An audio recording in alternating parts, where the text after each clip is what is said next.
Hello, Chair Shimakubo. The live stream has started and you are free to begin the meeting. Thank you. Good evening, everyone. I'm Janice Shimakubo, Chair of the City of Scottsdale Human Relations Commission.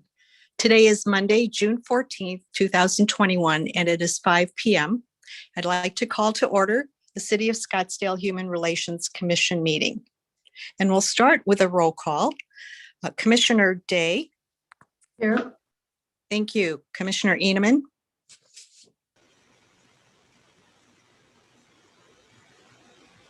Commissioner Eneman. I'm sorry. Present, Madam Chairman. Thank you. Commissioner Mendoza. Present. Thank you. Commissioner Roden. Here. Thank you. And Commissioner Shojai and Vice Chair Hinchman will not be joining us this evening. And I'm Janice Shimakubo, the chair. And we have staff, Sharon Sini. Present. Thank you. And Kelly Corset. Present. Thank you. Thank you. And we have two guests with us this evening. The Scottsdale Chief of Police, Jeff Walther. Welcome. Thank you. And Stana Slater, who is the City of Scottsdale LGBTQ liaison. So welcome to both of you. Sharon, the next on the agenda is public comment, and I don't think we have any this evening. Is that correct? That is correct, Chair. Okay, thank you. And I also want to comment that Brent Stockwell from the City of Scottsdale just joined us as well. Thank you, Brent. And we'll move to agenda item number 1, which is approval of the minutes from May 10th, 2021. Are there any additions or corrections to the meeting minutes? Okay, hearing none. Do I have a motion to approve the minutes, please? So moved, Madam Chairman. Thank you, Second. Commissioner Eneman. And second was Commissioner Day. Correct. Thank you. So the minutes have been moved and seconded. So we'll do a quick roll call vote to approve the minutes. Commissioner Day. Yes. Thank you. Commissioner Eneman. Yes. Thank you. Commissioner Mendoza. Yes. Thank you. Commissioner Roden. Yes. And I'm Janice Shimakubo. I vote yes. So thank you very much. Our next agenda item is a proclamation from Mayor David D. Ortega recognizing June 2021 as Pride Month in Scottsdale. And I'd like to turn this over to Sharon Sini. Thank you, Chair Shimakubo. On behalf of the City of Scottsdale, Office of the Mayor, we are proud to present the proclamation stating, whereas May 20th, 2021, the Scottsdale City Council adopted the Anti-Discrimination Ordinance, which established protections for the LGBTQ individuals from discrimination at home, work, and in public spaces, making 2021 the first year the city will score 100 points on the Human Rights Campaign Municipality Equality Index scorecard. And whereas the rainbow flag is widely recognized as a symbol of pride, inclusion, and support for social movements that advocate for the LGBT community. And whereas we collaborate with the local LGBT organizations and celebrate the great diversity of our employees, including those who identify as LGBTQ, joining them in celebration of pride for who they are. And whereas Scottsdale proudly participates in pride events throughout the region with dignitaries, public safety officers, the city's LGBT liaisons and employees, as we remember their history and commitment to continuing the work towards true equality for all people, no matter who they are or who they love.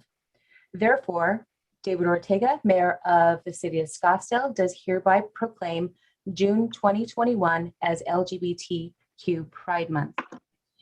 And commissioners, I'd like to turn the mic over to our LGBT appointed liaison, Ms. Stana Slater, for a few comments on today's events. Thank you. Thank you, Commission, for allowing me to be a part of the meeting tonight. It's particularly enjoyable for me to be here participating because during Pride Month, we have a number of items that have occurred and I am happy to report upon to the commission. One, of course, was the ceremony this morning involving the raising of the pride flag at City Hall. And you, of course, can see the photos that Sharon has provided that demonstrate the flag and the mayor and council's participation in that event. I can tell you that for me, it was an encouraging and inspiring time this morning to be in celebration with our city's leaders for an accomplishment for so many accomplishments that the city has achieved, particularly the anti-discrimination ordinance having been expanded as it was in April, and then the pride flag being visibly raised and displayed all of this coming week.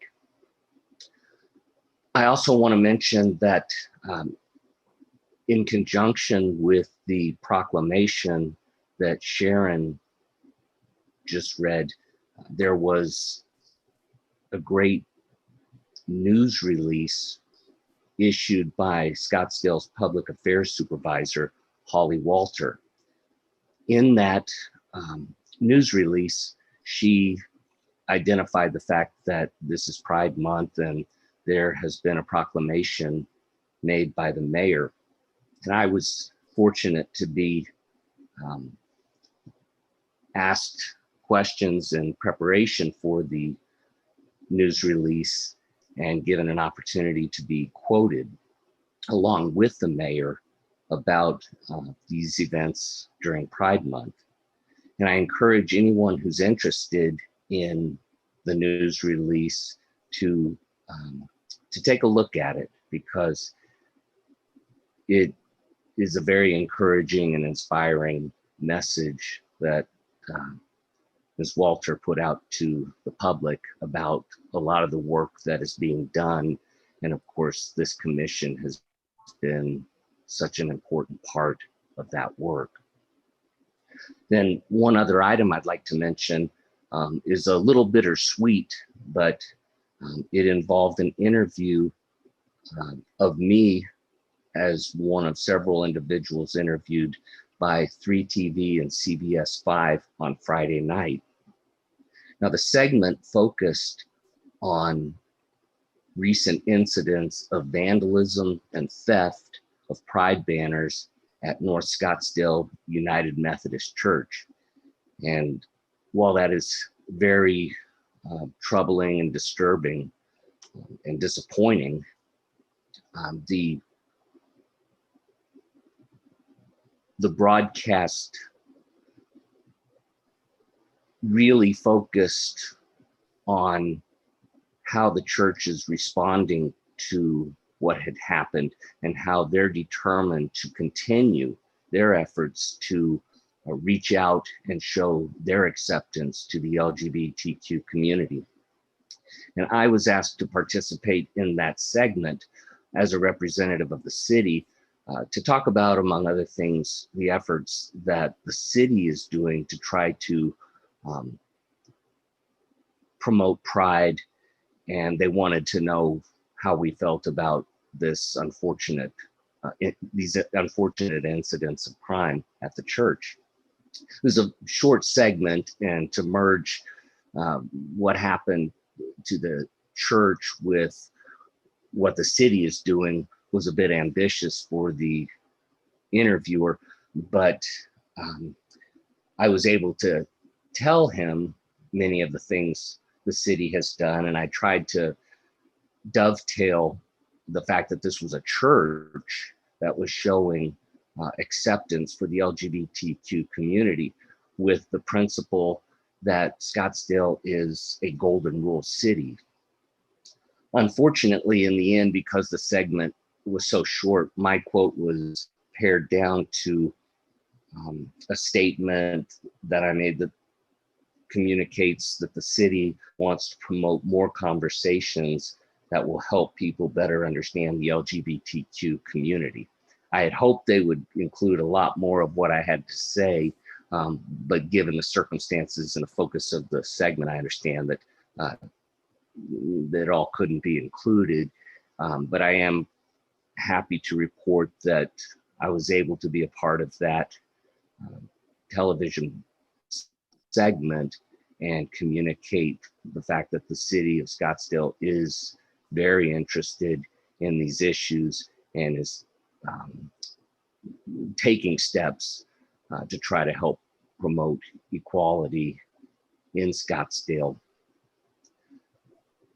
Thank you for allowing me to cover those 3 recent items, and I hope I'll have an opportunity later in the meeting to address an upcoming item as well. Thank you, Sharon and Stana. So this is Janice Shimakubo.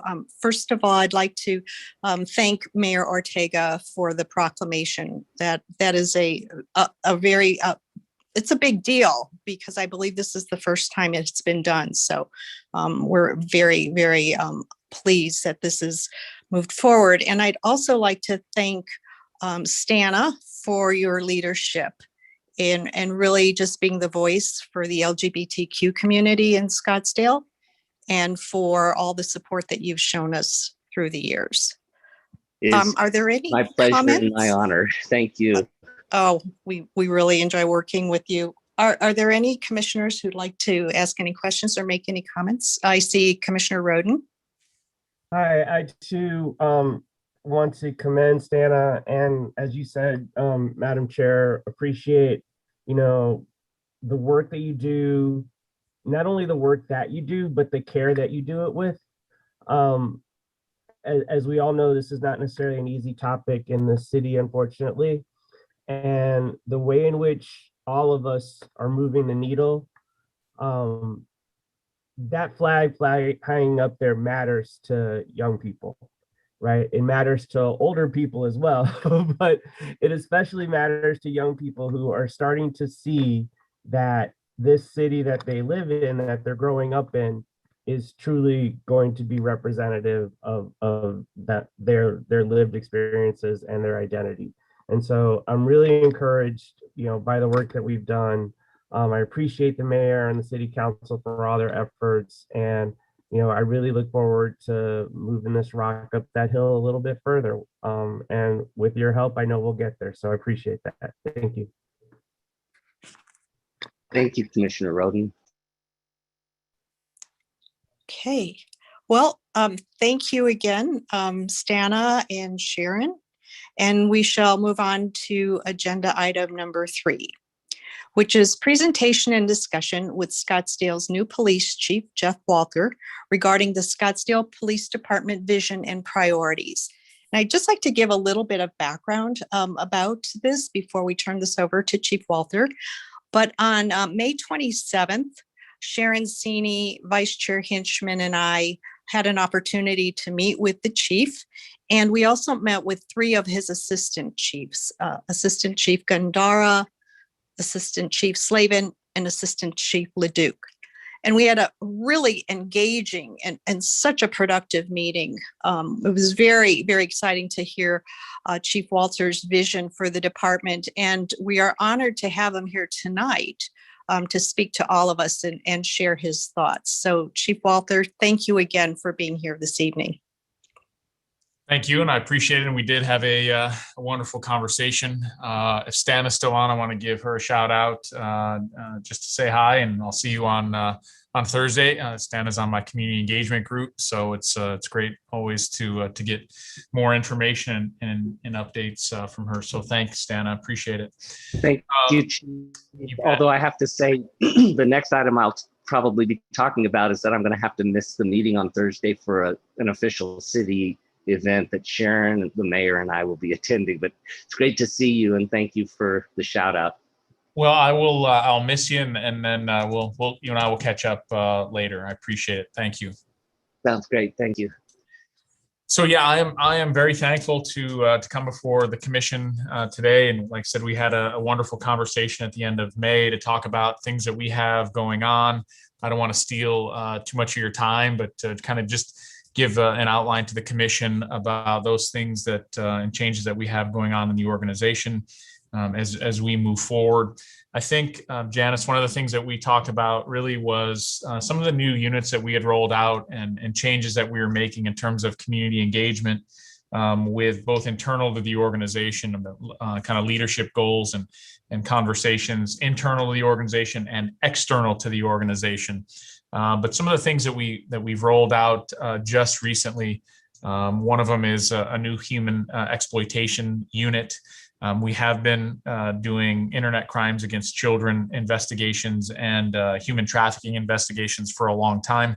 But those were a detective or two here and there. Now we've really made a concerted effort to put together an entire unit with, I think, with excellent resources and numbers of detectives to really maintain a true focus on human exploitation in Scottsdale. Since we met at the end of May, had another opportunity to meet with another group, the Safe Action Project, and that is also about human trafficking. And I found it interesting that as we rolled out the human exploitation unit, and then wound up meeting with other folks who are involved in eradicating human trafficking in the Valley and in the state. Their focus really is on the city of Phoenix and the city of Scottsdale. And for obvious reasons, when you look at the number of events that we have in Scottsdale, the number of tourists that we bring into Scottsdale and that Phoenix brings in as well, is that it's really, we're a focal point for those types of investigations and that type of activity, sadly. And so we've made a real commitment to internet crimes against children and human trafficking in Scottsdale and going after that. In fact, the unit is really kind of up and running and has been really working hard at different various undercover operations and related to those two areas of crime. And we've already met with both positively and sadly, we've met with great success already in the short time that unit has been brought online. So we're excited about that, and we're excited about really putting a significant dent in the human trafficking that goes on in Scottsdale. The second one is really related that we discussed at length was our new crisis response team that is very specific to how we deal and how we respond to those of our residents and business owners and folks that are tourists that come into Scottsdale and that might be having a mental health crisis. So I will tell you that since 1975, we've had police crisis intervention services in the Scottsdale Police Department. It was a couple of decades ahead of its time. Master's levels counselors within the police department in their own unit within the police department. And we're very good on the other end of that. And with CIT, crisis intervention training, that we've had now more than 140 of our officers trained in the 40-hour very in-depth crisis intervention team training. But I really felt we were missing kind of the third leg to the stool. And that third leg was a unit that would follow up and serve a lot of our emergency committal orders. And so we created the crisis response team, which is a sergeant and 4 detectives, to really kind of bridge that gap between PCIS and our CIT function. And it really is the model. I really believe it's the model in law enforcement in terms of a 3-tiered approach to dealing with folks who are in mental health crisis. And so really, really excited about that. They've already been asked to go around the Valley and meet up with other departments and have conversation about what it looks like in terms of how other agencies might be able to fund and roll out something similar. So we're really excited about that. The third thing that we talked about, and then I'll open up for some questions, but the third thing that we really talked about was an expansion of our public information office. And I met with Kelly early on when I came back and Brent to have some discussion. Kelly in particular related to our public information office, and some of my desire to really expand the public information office into a full community engagement section, that really took advantage of not just the sergeant, but the officer in that section, and a community engagement specialist and a digital media specialist to really enhance our communication efforts outside of the organization, whether it be on any one of our social media platforms. There's an opportunity. In fact, there's a daily opportunity for us in 2021 to regularly communicate with our residents and our business owners and our tourists that come here. And so we've really expanded that in terms of how often we're posting, the content we're posting, and we're just really getting up and running with that. In fact, we're getting ready to roll out my new podcast to the citizenry. It's called Shop Talk with Chief Walther, and that's really an opportunity. We've already started soliciting questions from our citizens that I can answer in a question and answer segment before we bring on guests from the various city departments, council members, et cetera, to just really kind of bring home that police community interaction. And so that's kind of, some of the things that we're doing that are new, that we're rolling out, that really, I think, show just enhanced commitment to our community and making them safe and offering opportunities for enhanced communication with me in particular, and then through the organization. So that's just a brief kind of overview of some of the things that Sharon and I and Janice and Emily talked about with my assistant chiefs at the end of May. So I'd be happy to expand further or answer any questions, or Janice, if you think that an area that I hit on with us in that meeting that I haven't hit on today, and I'm happy to go into the detail on that as well. Thank you so much, Chief Walther. No, you hit on all the highlights, and in particular, I walked away from our meeting just so impressed with your philosophy of transparency and your vision for the community engagement section. I think that's just a fabulous step forward to, like you said, engage with the community. And as the Human Relations Commission, we would like to help you in any way if you want to make more connections within the community, or however we can help you facilitate that dialogue. So I'd like to turn it open to the commissioners if they have any questions they'd like to ask. I see Commissioner Day has her hand up. Yes, thank you. I wanted to ask, I've had someone come to me and ask how they could get involved in the human trafficking committee. And I don't know who to tell her to contact. Can you elaborate on that? Yes, we don't have a human trafficking committee, so to speak. The unit itself is made up of sergeant and detectives who their job is investigating those specific crimes. I know that there are different groups out there that are looking for volunteers. And I happen to just mention one of them, the Safe Action project, that is very big in the tourism industry, and now they're branching out into the city. In fact, Chief LeDuc and I just met with their lead folks, and we're going to have them do some training here in the organization to all of our kind of our front-facing folks. And then they're also going to do a presentation to the executive team here in the city to talk about potentially becoming a Safe Action certified city. But as for us now, if you want to send me information or the contact information of this person, then we'll try to connect them up with the right people. But we per se don't have a human trafficking committee in the PD. Ours is really an investigative and educational function.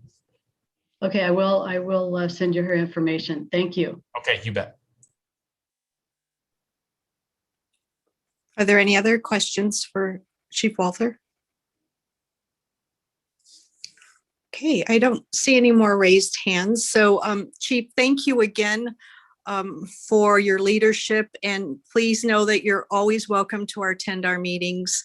And if we can be a resource for you and your department, please feel free to reach out.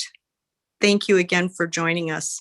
Wonderful. Thank you. And I'll make that same offer, honestly, is that I'm always eager to make sure that we have regular and open, honest dialogue with one another. So I'm absolutely happy to to participate in commission meetings, or if you have questions of me, I'm happy to present. My staff is happy to present.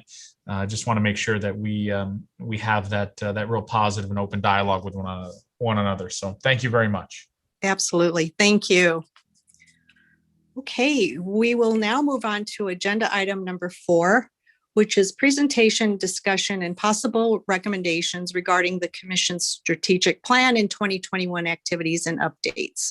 So this evening we'll walk through 5 of our initiatives. So the first one is the town hall sessions, and I'm going to turn this discussion over to Commissioner Roden and Sharon Sini.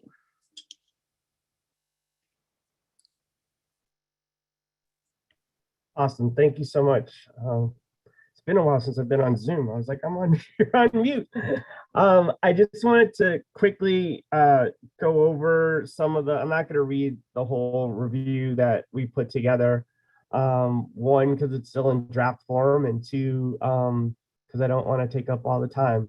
But so essentially what we did was we answered a couple of questions about provide the overview of why we did the the town halls.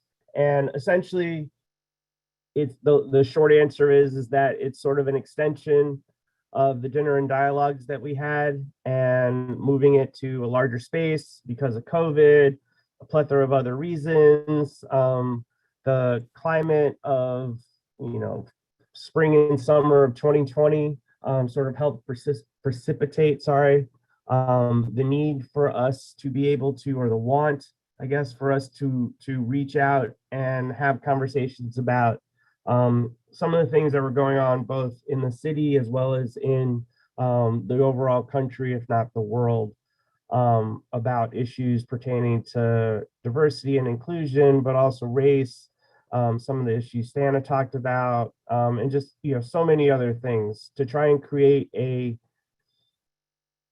beginning, I guess, of where do we go from here? How do we create these types of conversations? How do we have uncomfortable conversations on topics that people generally tend to either keep their opinions to themselves, keep their opinions to their social media circles or friends and their own inner circles and sanctums. So really just trying to begin as a city to be able to have these conversations in public so that we could create some sort of understanding, and at the end of the day, create a better and more inclusive Scottsdale. So essentially my idea personally, I'm just gonna say personally, is that, the ADO is just a sheet of paper unless people start to actually begin to examine themselves, understand why they do some of the things they do, why biases exist, and all those other types of things. And so what were the successes and challenges of the town hall? There were just over a few hundred people that attended the 3 town halls total. The idea is to continue to improve the quantitative number, but qualitatively that number includes, in the first pilot program, it included commissioners and library staff and city council members and the current mayor and other people who, to use the colloquial term, influencers, in the city, and people that have a strong impact. And so while the number may look like there's a long way for us to go, and I do believe, and I would encourage us to figure out ways to increase the numbers, it's also who is attending that I think is important as well. Some of the challenges are, how do we do this in a way that is both economical and innovative? So do we spend the money on bringing someone like D'Angelo or Tim Wise or other people that are noted speakers into the city to begin that dialogue? Or I guess now we've had it a couple of times, I guess we need to continue where we are, and sort of like kickstart by, bringing in a brand name. I'm always reminded of the work with Smoka and Dan Savage and Henry Rollins and Megan Rapinoe, those three really stand out as really interesting discussions that they had. And so, maybe reaching out to other organizations in the city now that things are sort of slowly starting to open up and begin again, to sort of see how we can collaborate with bringing in some people that, are really heavy hitters on this topic.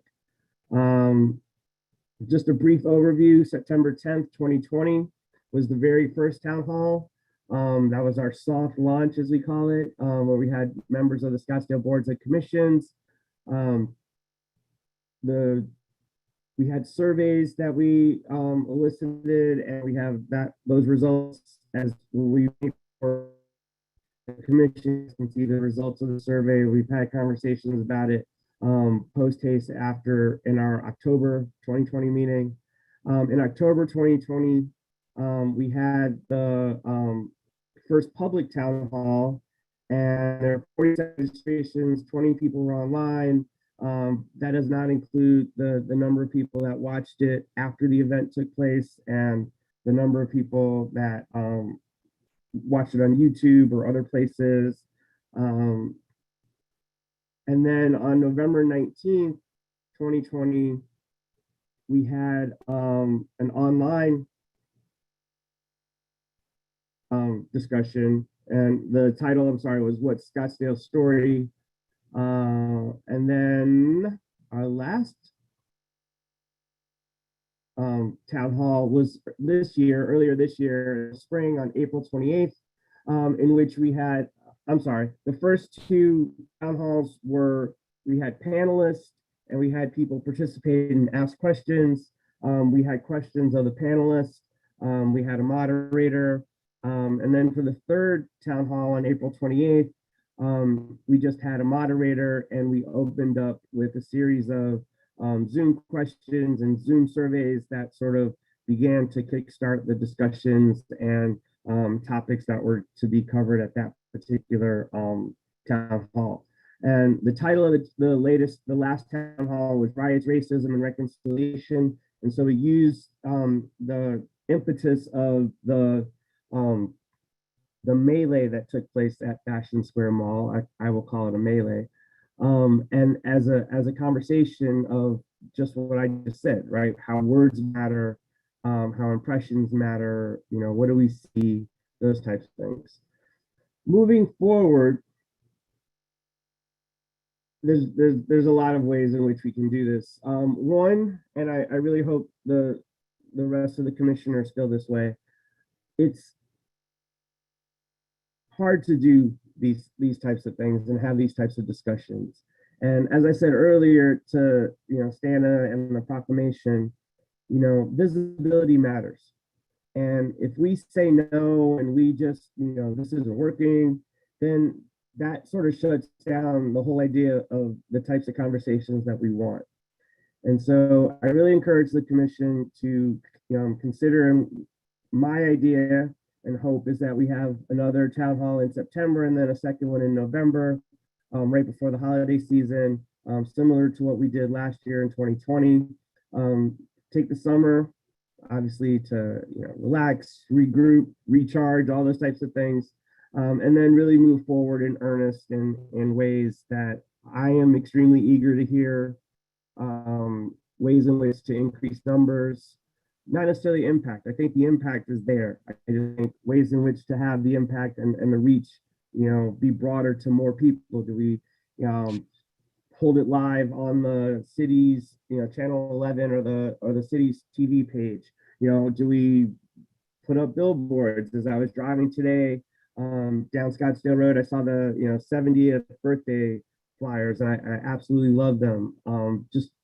There are a lot of ways that we can improve the marketing, but I think the content and the intentionality and the care of all the participants who've contributed, I think that's there, and I wouldn't want to change that aspect.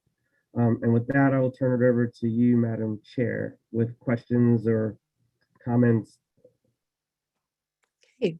Thank you, Commissioner Roden, and I want to thank you and Commissioner Shojai and Sharon for the work that you've been doing to really ensure that these town halls are quality discussions. So thank you so much also for putting together this summary. And I know the summary is work in progress. So with that, I'd like to, I see Commissioner Mendoza has her hand raised, and if any other commissioners would like to ask questions or make comments, please raise your hand. Go ahead, Commissioner Mendoza. Hi, good evening, fellow commissioners. Thank you very much, Commissioner Roden, for a great job on the town halls, and also to Commissioner Shojai for that. I think I read on the minutes that we wanted to present a summary, an update, and some recommendations to City Council on our town hall, and that's why you prepared this report. I think I might have missed, because I heard a lot about the what happened. I might have missed the what have we learned or what have we achieved to help us make our recommendations moving forward. So if that was there, or if that's still a work in progress, then forgive me, but I think I missed that on the report. Thank you. Thanks for that, Commissioner Mendoza. I appreciate that. Really straightforward question. There's in looking at the comments received, there's, as you can imagine, in public comments, it's all over the map. I would say that if I were to try and summarize all of the comments, there's still a long way to go. Some people feel as if it's one-sided. So if you talk about race as an example of the last town hall, and you don't necessarily include multiple perspectives, even though you try and do the best you can to allow for multiple perspectives, some people still don't feel comfortable enough to say something that may be counter to what the moderator or panelists or other people have said. And so that's always a challenge. How do you get people who disagree to be able to disagree agreeably and have a peaceful conversation? The other parts were considering the population of Scottsdale, and also considering even the younger people. A lot of people are sick and tired of sitting on their computers or and so they feel, and I'm sort of apprehensive about that. In some ways, I think it's easier to maybe say something controversial online, especially if we're in a forum like this where we're not, with our cameras on. But then other things, some people may feel the energy of the room and need to be empowered and emboldened by being around people who are of like mind or similar mind. So I can understand both ways how that could work either way.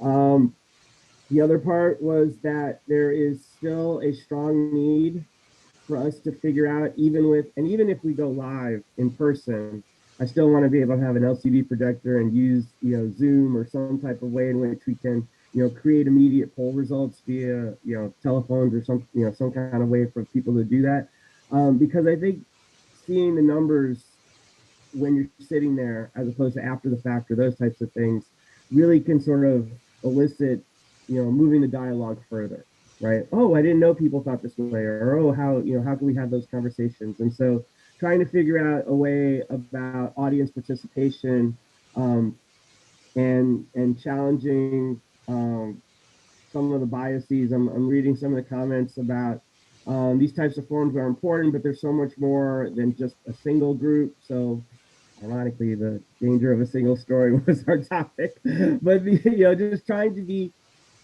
as explicit, I guess, as possible, to your point, to make people feel comfortable about disagreement. And that's a hard thing to do. So many people, I won't say anything, or I don't want to, disrupt the apple cart. Well, in order for us to move forward, there's going to be some apples on the floor, and I think in a peaceful way. And I think that is a challenge for any group, but especially a group like ours, where we're not a nonprofit. We don't necessarily have, a $1 million budget or those types of things. So all of those things, I completely agree with you and appreciate your comment. Thank you. And this is Janice Shimakubo. I'd like to quickly address your question as well. So, as we know, as Commissioner Roden's explained, like the biggest challenge is audience participation. And so given that, I think it's too premature to present a summary to City Council. I think it would do a disservice if we don't have more audience feedback before we provide any type of summary. So there's a couple ways this can happen. First of all, again, Commissioner Roden has recommended, and we can vote on that too, that we have a couple of more town halls this fall, later this year. And then secondly, that there is an annual report that Sharon puts together that goes to the City Council every year. And it does include all of the commission activities. So this can also be included in that report. But in my opinion, I don't think we have enough solid, really meaty information to warrant a presentation or even a short summary to City Council at this time. Does anyone else have any comments?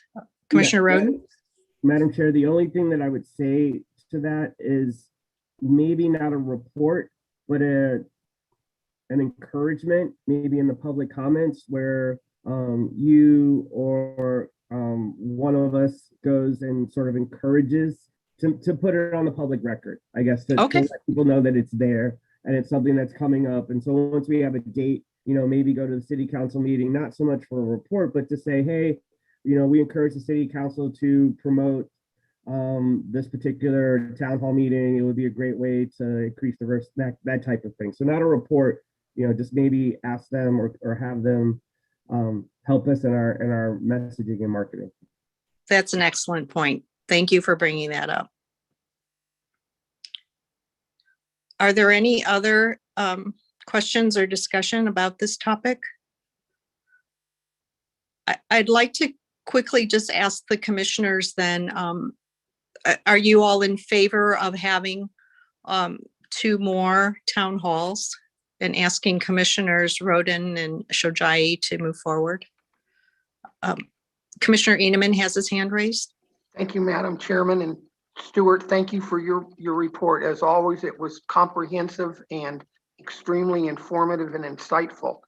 And Madam Chair, I support the basic ideas that and quasi proposals that Stuart advanced, as well as what you just said, what you were advancing, to have 2 more sessions this fall and later in the year and take it from there. Thank you. Thank you. Is that a motion, Commissioner Eneman? Yes, I'll change that into a motion. Yes. Okay, to have 2 more town halls in 2021. I will second that motion. Thank you. Can we just do a quick roll call vote? There are 4 of us. So Commissioner Day? Yes. Thank you. Commissioner Eneman? Yes. Thank you. Commissioner Mendoza? Yes. Commissioner Roden? Yes. And Commissioner Shimakubo is yes. And I stand corrected. There are 5 of us here today. So thank you. We look forward to talking about the fall town halls, maybe at our August meeting, or for sure in September. So thank you again, Commissioner Roden, and you do have your hand raised. Go ahead, please. Very quickly, I just want to see if Sharon, who is invaluable, has anything else to add that we may have missed or anything before we move forward. That's all I just wanted. Thanks. Thank you, Commissioner Roden. I really appreciate the time. And I just want to tell the commission how proud I am that you've met your goal. I know last year when we were talking about all the opportunities that the commission wanted to bring to Scottsdale, you should be proud. You've done 4 of them. And that's just the beginning. You took that risk to dive into something that was completely new, and it was that important to you. And I want to thank you for your passion and on this topic, and always being an advocate for diversity, equity, and inclusion. So be proud, even though we don't have, very professional metrics. You all did it, and I'm thank you very much for all of your service. Thank you. Well, and Sharon, thank you, because you have done a lot of heavy lifting for this program, and it's very, very much appreciated and so important. So thank you. Our next item is marketing messaging. And this is Commissioner Shojai. And I believe at this point, Sharon, I don't know that there's a report, or you're just going to show us what has been going on the last couple months. Yeah, I just wanted to share this, and you're right, she is out. So she's such a wonderful advocate for using social media and had some grand ideas about hiring a PR firm to really make this communications portion. But, you know, she's very active in helping us creating some messages. And so here, what I'm showing you is just some of the posts from the Facebook page. And you see there we've got the Pride celebrations identified, as well as something that occurred in May, which Chair Shima Kubo had been a part of. And then we're beginning that promotions with the Juneteenth celebration this coming Saturday. Thank you. Any questions or comments from any commissioner? Okay. Seeing no hands, we'll move on to the next topic, which is enhanced commissioner involvement. And this was a program that Commissioner Vice Chair Hinchman and Commissioner Eneman, I believe, were working on. And so I'd just like to thank Vice Chair Hinchman for facilitating and coordinating the Scottsdale Independent article that ran earlier this month. And she did provide the link, and Sharon did put the link into our meeting agenda. And I believe at this point, that is all the report for that committee. And Sharon, I know you'll be talking about some upcoming activities. So really, as you all may recall, this strategic initiative was just to encourage all of us, each of us, to participate in as many activities as we can. So we have lots of opportunities coming up, as Sharon will explain. So are there any comments or questions about this topic? Okay, seeing none. The next one is identify important diversity issues. And this was a national community survey follow-up. So it's Commissioner Mendoza and Day who were working on a focus group request. And so I shall turn it over to them for discussion. I think the staff would have the update because they were evaluating our proposal. Yes, thank you very much, Commissioner Mendoza and Commissioner Dave, for putting up, getting us this information and the proposal. Staff did review the focus group idea and went into a lot of really great things. In fact, we have a meeting this coming Thursday to get into more details, but really we were able to identify some things that could supplement some of the areas within the proposal and begin looking at some good resources to help the commission develop and go in a good direction, especially when it comes to conducting focus groups. And so Brent Stockwell had shared some really great resources, guides and templates for it, as well as some strategy setter information. We certainly thought about the Arizona Town Hall organization, and then there's another finally called the Institute of Cultural Affairs. And so we really talked about, trying to find some models that would fit so we don't have to create a new wheel and think about some of those ones that are already out there working very well. Some other discussions came up in terms of considerations when it comes to participants, and Kelly Corsett was involved, and we talked about making sure that we reach out to Polco because we do want to consider factors that include things like identifying participants and really making sure that that it's not anybody that we know, that it is something that is objective.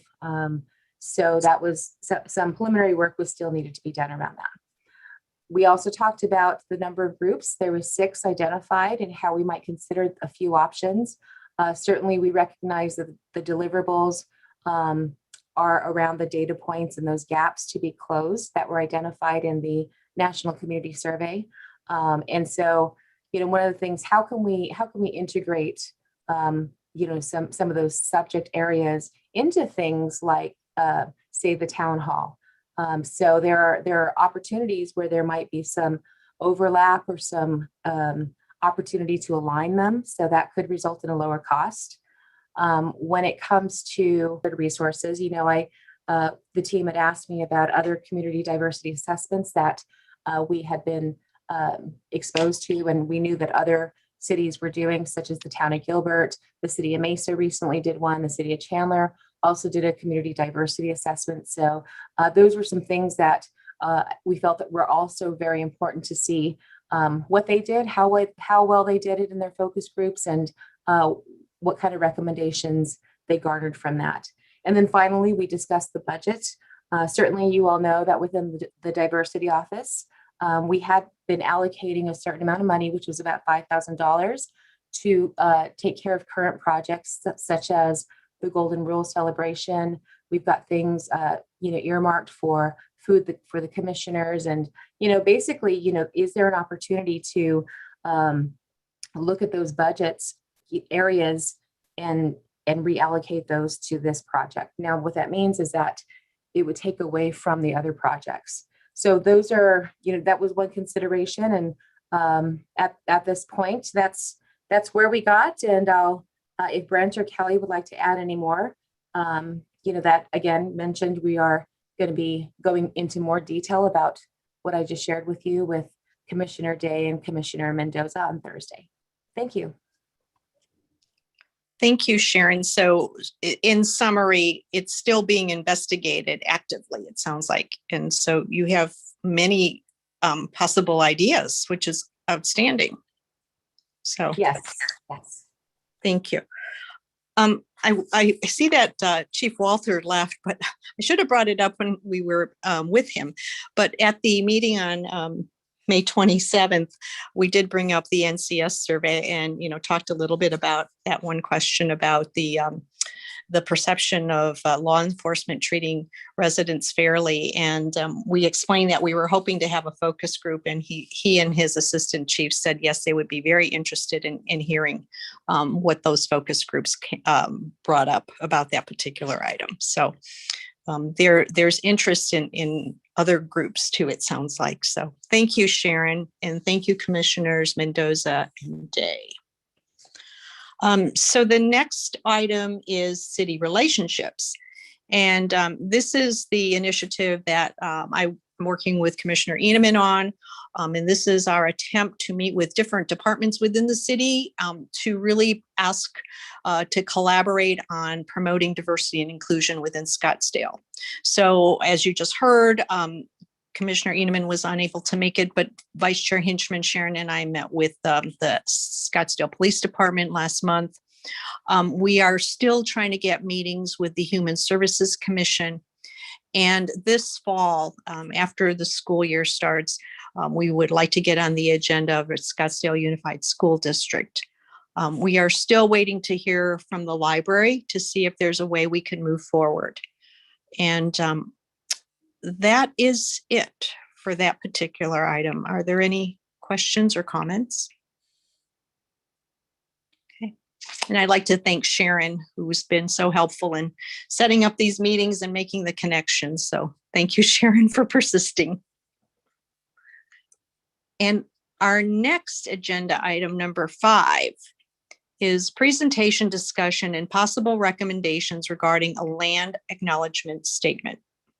So I'd like to just give a little bit of background about this and ask for discussion by the commission.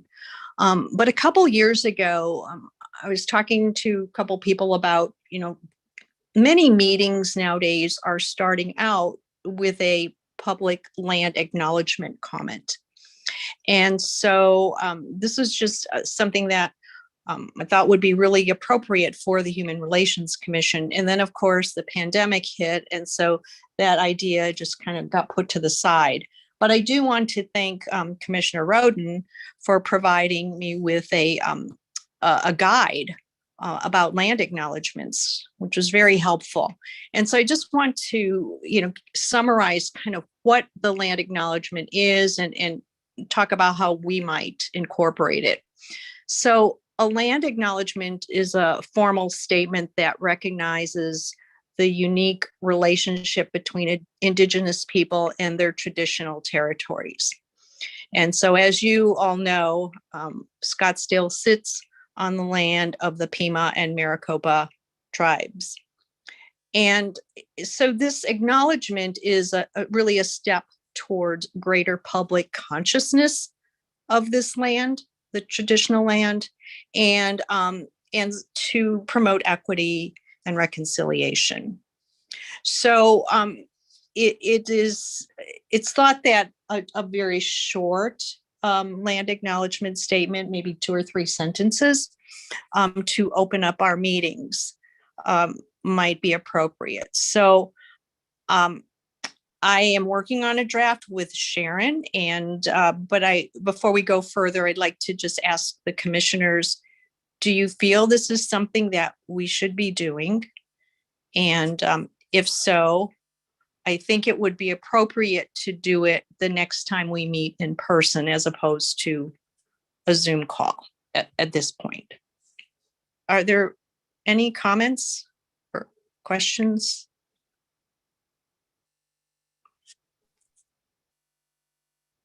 I see Commissioner Day, her hand is up. I agree. I think it's a great thing to do. I think it brings out more awareness of what we're trying to achieve as a commission. Thank you. Thank you, Commissioner Day. Any other comments? Well, I'd like to move that the commission incorporated a land acknowledgement statement at the beginning of our next meeting. Second. That's Commissioner Eneman. Thank you, Commissioner Eneman. Can we do a quick vote then? Commissioner Day? Yes. Thank you. Commissioner Eneman? Yes. Thank you. Commissioner Mendoza? Yes. Thank you. Commissioner Roden? Yes. And I am Janice Shimakubo. Yes. Okay. Well, thank you, everybody. And thank you again, Commissioner Roden, for sending me that guide. And so now we are on agenda item number 6, which is updates, discussion, and possible recommendations to staff regarding recent and upcoming diversity and inclusion related activities and incidents impacting the city of Scottsdale. And I shall turn this over to Sharon and Stana. Thank you so much, Chair Shimakubo.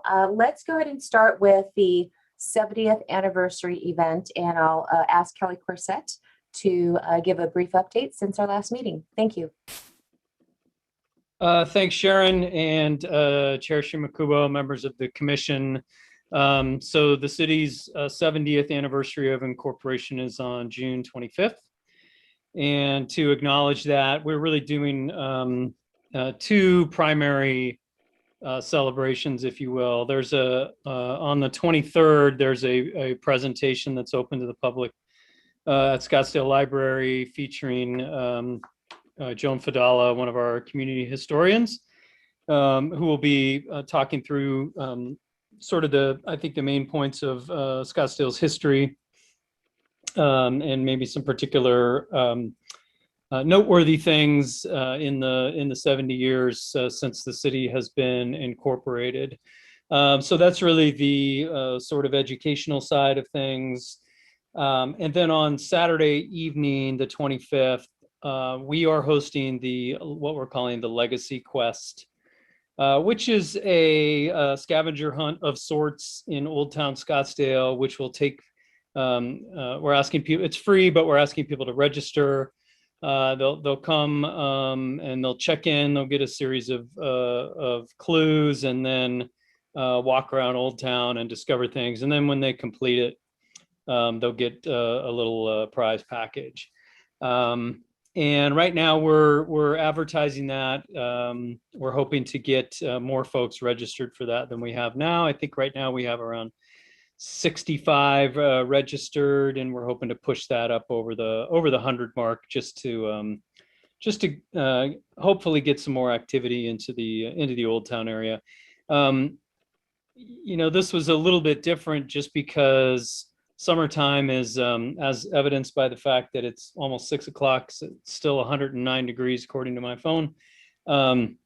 It's always a little bit risky in terms of doing any sort of events or gatherings, just because it gets real hot here, as you all know. So, but we are trying these things this year as to acknowledge the 70th, which is one of those milestone anniversaries, but also as part of the city's June Days, which is put on by the Old Town Scottsdale and the tourism events folks, to as an intentional effort to try to acknowledge the fact that there's still a lot of people around here in the summer looking for stuff to do. And so tried to put on some things that we haven't normally done in the past. And so we'll see how it goes. We're looking forward to inviting people into the Old Town area for a couple of fun and educational activities here at the end of the month. And that is the update. And I'm here for any questions you might have. Thank you. Thank you, Kelly. I don't see any raised hands. So go ahead, Sharon. Okay, thank you very much, commissioners.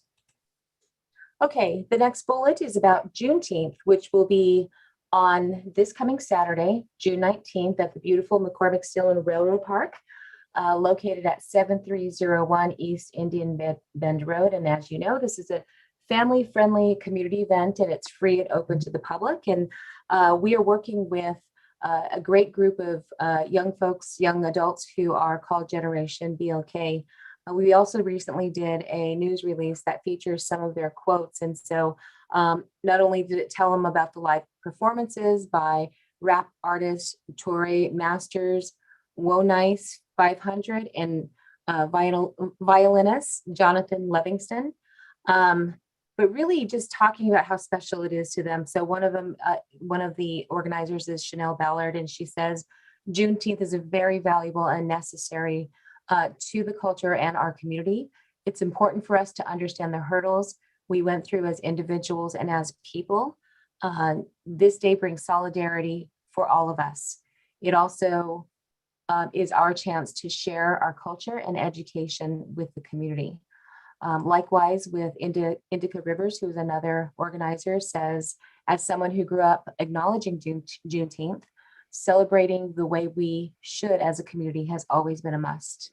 It is an honor for not only me, but everyone on Generation BLK's team to be able to bring that vision to life and create these new traditions while bringing back the old ones. And so it's really a great opportunity that they've put together. It's sponsored by the Scottsdale Firefighter Association. And, you know, it talks about really the celebration of the, Juneteenth being the only holiday that has been commemorated for the abolishment of slavery, and specifically the 2 years it took to reach for the news to reach to Texas. So hopefully those who are in our community can come out, have some fun. As Kelly said, it is going to be hot, so we'll have plenty of water and food and drinks and snow cones and things like that.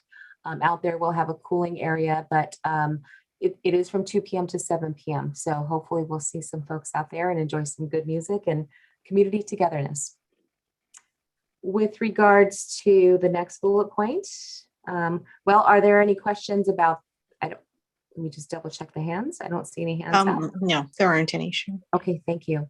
All right, so the next bullet point is about the Pride Month celebration. And here we have something that is hosted by the Phoenix Pride organization. Now, this is a ticketed event, and there's only 3 representatives from the city attending this, but it is going to be held right here at our Scottsdale Fashion Square Mall at Wonder Spaces. And this is going to take place this coming Thursday, June 17th. And so it is in conjunction with the Arizona Theater Company and these other areas such as STEM Swag, Wonder Spaces, and Phoenix Pride. And so with that, Mayor Ortega, Stannis Slater, and myself will be there to make some brief remarks on really our inclusive community and that celebration of the recently adopted anti-discrimination ordinance. So Santa had prepared some remarks that she'll share, as well as preparing some remarks for Mayor Ortega. Stan, is there anything that you would like to add? Yes, thank you, Sharon.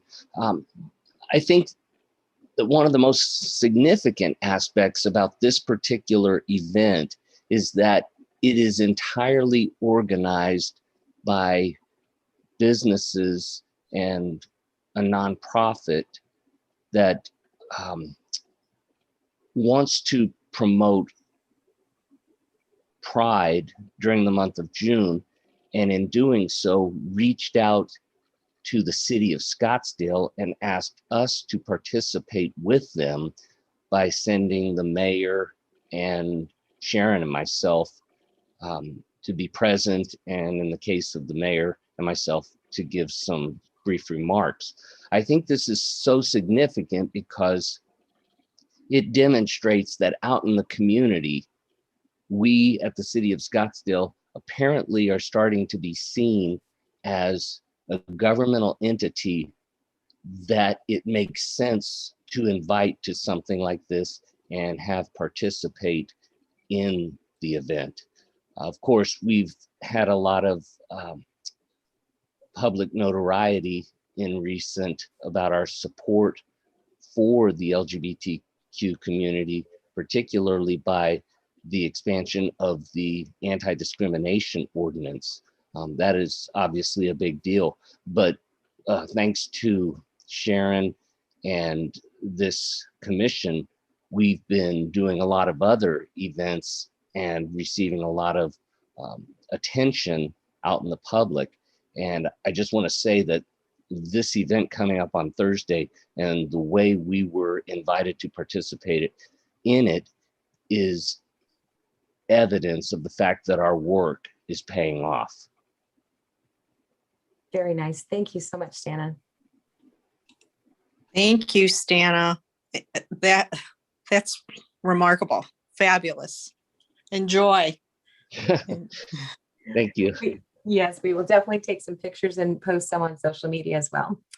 Okay, the last bullet here under updates is the Kiaha Walk, which is a burden basket walk, which is going to take place on Monday, June 21st. And just to give the audience and the commissioners the background, what you're looking at here is actually the walk. And so it is starting in the Salt River Pima Maricopa Indian community way over on Central, and we'll walk all the way to the Old Town area of Scottsdale. And why are they doing this? So what it is a traditional O'odham walk, which used to occur on a daily basis from the O'odham people to Scottsdale to do trading. And the last time that this really has happened has been over about 100 years. And so they really want to revitalize this walk to commemorate the beauty of the heritage and the cultural lifestyle that was lost really during modern practices. And the walk is going to be led by tribal members, Marissa Johnson, and guided by Royce Manuel. And Royce, as you may know, is a award-winning artist, a incredible cultural educator, and he also, is dealing with some issues that, on a personal basis with regards to his health. So he wanted to make sure that, this was not lost and they had an opportunity to do this. So it was really he and Marissa and the public are invited to witness this rare event. And again, just an important tool. And the basket that they're talking about is something that was used to carry to bring things into trade. Specifically, how this relates to Scottsdale is that the burden basket will be walked to the old basket house, which is now the Mexican import. So apparently that was a historically known basket house where the trading used to happen. And as we know through our own Scottsdale history, the gentleman who owned that import store also spoke fluent Acamel O'odham. So it's a very special historic walk that I wanted to make sure the commission knew about, and certainly anybody, including yourself, can sign up for it.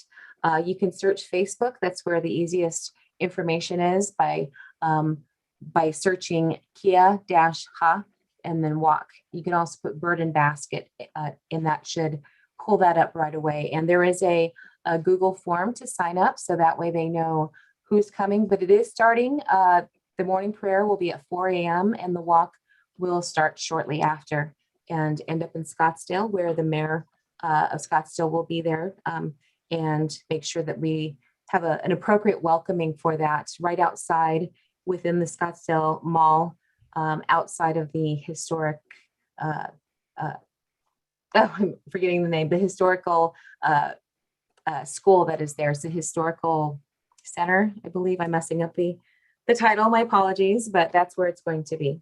So if you have questions, please, by all means, give me a call or send me an email, and I'll be happy to assist you with that. At this time, Chair. Thank you, Sharon. You're welcome. Yes. So as we talked about, enhanced commissioner involvement, as you see, there are several activities coming up in actually the next 2 weeks that if any commissioner is free and available, we hope that you can participate in one or several of these activities. So thank you, Sharon, for the update. Our last item is just identification of future agenda items. And this is to remind everyone that we will not have a July commission meeting. That's our normal month off. And so our next meeting is Monday, August 9th. And so we should get any requests to Sharon no later than Monday, July 26th. So I do not see any raised hands. So I'd like to ask if we can have a motion to adjourn. So moved. Thank you, Commissioner. Second? Thank you, Commissioner Day. All in favor, say aye. Aye. Aye. Opposed? Thank you, everyone. Our meeting is adjourned. Good And night. have a wonderful, cool July. Take care. Be Thank safe. you. Thanks. Thank you, everyone. We'll see you soon.